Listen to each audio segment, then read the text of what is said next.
Salutations, citoyens de Rome et amis de la Provincia Narbonensis. Je suis Caius Julius César. Aujourd'hui, nous porterons notre regard sur l'une des perles de notre empire. Une ville qui, par sa situation géographique et sa magnificence, est devenue un carrefour incontournable du monde romain. Si vous désirez connaître l'histoire de notre conquête des Gaules, ou les débuts de notre présence dans cette région, je vous invite à découvrir nos précédentes chroniques sur Massilia et Aquae Sextiae.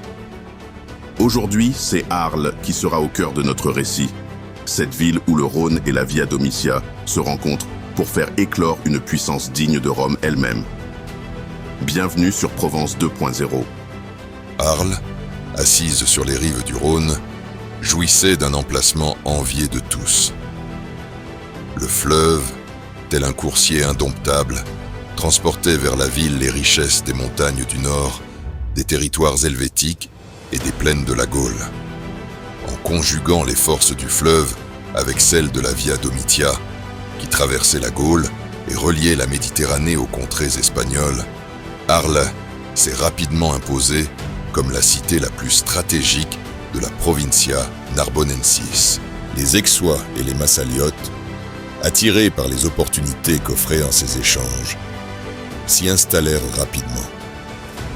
Ils apportèrent avec eux leur savoir et leurs coutumes, contribuant à faire d'Arles un creuset culturel aussi riche que Rome.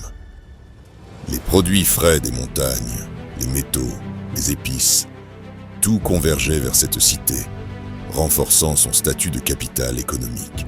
Sous ma gouverne, et avec l'aide des meilleurs ingénieurs que nous avons su recruter aux quatre coins de l'Empire, dont beaucoup venaient des terres orientales, de l'autre côté de la Méditerranée, nous avons bâti des infrastructures qui défient le temps.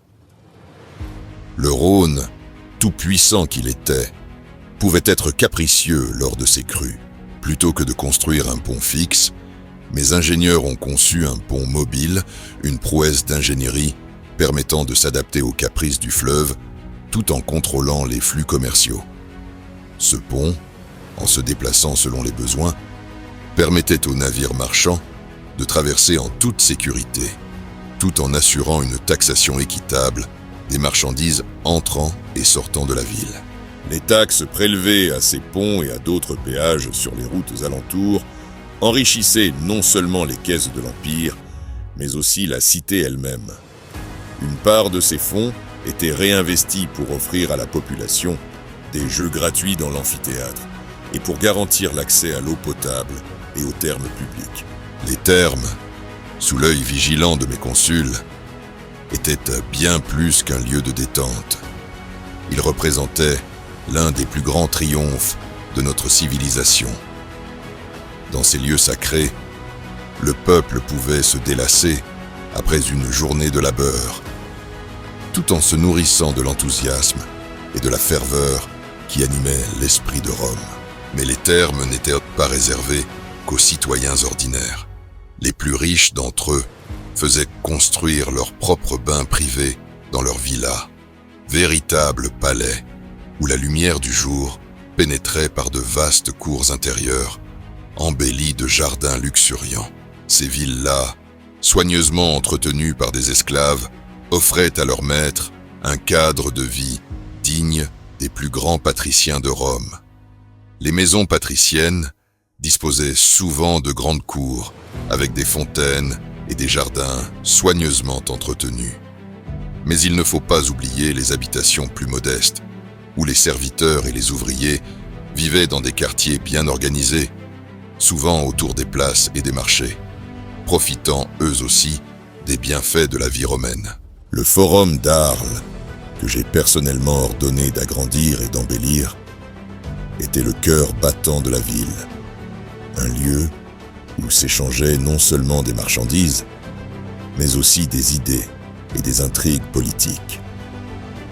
Les marchands y venaient de tout l'Empire, apportant avec eux les fruits des terres les plus lointaines. Aux abords du forum, les citoyens pouvaient se restaurer, acheter des produits exotiques ou tout simplement profiter du spectacle que représentait cette vie effervescente. Mais ce n'était pas seulement le forum qui faisait la grandeur d'Arles. Les théâtres et amphithéâtres s'élevaient fièrement au-dessus de la ville, résonnant des rires et des applaudissements des citoyens. Chaque édifice était un rappel de la puissance et de la richesse de Rome, mais aussi de la générosité de l'Empire envers ses sujets. Non loin des murs d'Arles, les Aliscamps s'étendaient. Ce cimetière, bordé de cyprès et parcouru de longues allées pavées, accueillait les tombeaux des citoyens les plus illustres. Un lieu de repos éternel, où même dans la mort, les Arlésiens pouvaient ressentir la grandeur de Rome. Ces allées étaient souvent traversées par des pèlerins, venus rendre hommage aux morts et prier pour leurs ancêtres, perpétuant ainsi le lien entre les vivants et les défunts. Citoyens, Arles n'est pas simplement une ville. Elle est le reflet de tout ce que Rome a de plus grand. Grâce aux efforts de mes consuls et à l'ingéniosité des architectes que nous avons recrutés dans les confins de notre empire, nous avons construit ici un symbole de notre force et de notre civilisation.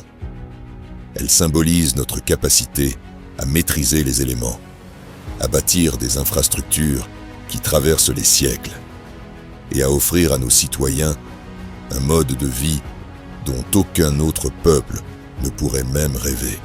Tant que le Rhône continuera de couler et que la Via Domitia restera empruntée par nos légions, Arles restera le flambeau de la Provincia Narbonensis.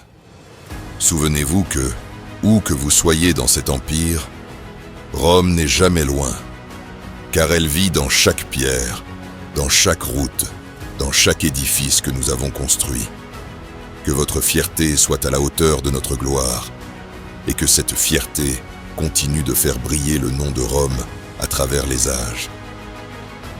Si ce voyage à travers la grandeur d'Arles et de notre empire vous a inspiré, je vous invite à rejoindre notre communauté ici, sur Provence 2.0.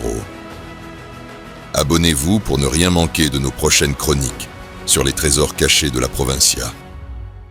Laissez un commentaire, partagez vos réflexions ou répondez à nos sondages. Ensemble, faisons revivre cette histoire qui fait encore aujourd'hui battre le cœur de notre belle Provence.